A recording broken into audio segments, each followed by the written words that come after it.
AITA for saying it's not my problem if my ex and her husband can't afford their kids. I 30 man was married to Marin 30F and we have a son together who's now 8. When Marin was pregnant, I found out she was cheating on me with James 33M. James had a girlfriend who was pregnant at the same time. When my son was born, we needed a DNA test to find out if I was his father or James was. As Marin's husband, I was the legal father, and that made it easier when the DNA results showed he was actually mine, because she fought to name James his father. Things were toxic.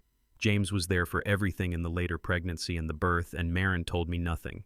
Her parents were the ones who gave me info on when my son was born so I could file with the courts for a DNA test in custody, and our son's birth was also when our divorce could proceed.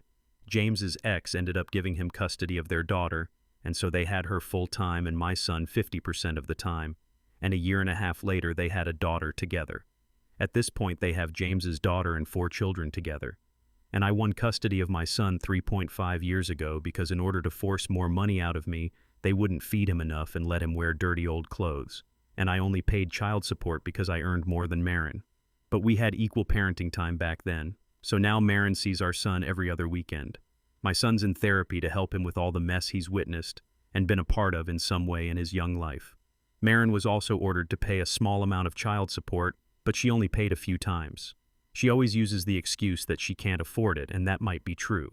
I never push it because I can take care of my son without her. For the last 2-ish years, Marin has looked to me to buy extra school supplies and share them among the 2 school-aged kids, so her stepdaughter and first daughter with James. I have always ignored those requests and sent my son with supplies and donated a few to his class as requested. I have never bought a single thing for the other children in my ex's household. 2 weeks ago, my son had a small surgery and Marin showed up.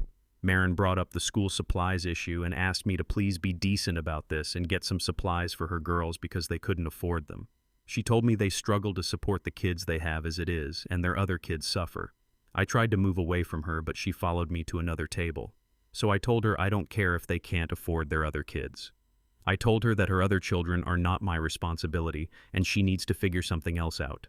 I told her she already denied our kid food to try and get money out of me, and she lost most of her time with him as a result. And my priority was my kid, not the kids she keeps having.